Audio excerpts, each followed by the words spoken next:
Moi taas! Kerron tässä lyhyesti Saksan pluskonperfektistä.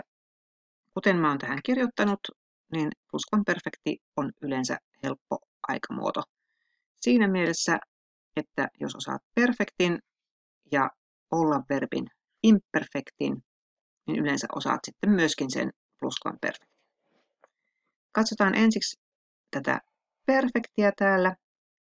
Sehän meni tälleensä, että valittiin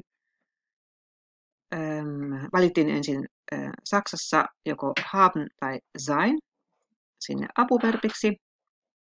Eli ich habe ein Buch geschrieben.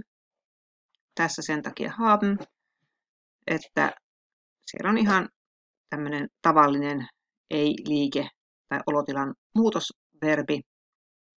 Sitten täällä on ich bin schnell gelaufen. Sen takia sein apuverbinä, koska siinä on liikkumista paikasta toiseen. Eli toi laufen.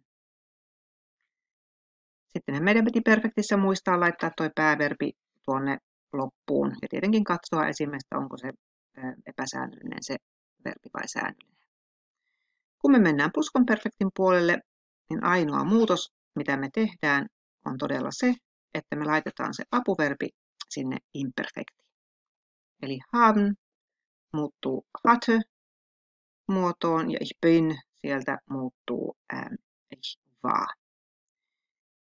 Kaikki muu siinä lauseessa, joka ikinen muu asia pysyy ihan samanlaisena. Ja se on myöskin ihan sama, että onko pää- tai sivulause. Mitään muuta ei saa siis muuttaa kuin ton apuverbi. Samalla tavallahan se menee esimerkiksi englannissa. Eli tuossa on meille perfektilause. I have written. Ja sitten taas pluskonperfektissä me sanottaisiin I had written. Eli aivan samalla tavalla ja myös Suomessa, Ruotsissa, kaikissa ihan samalla tavalla. Siinäpä kaikki. Kiitos.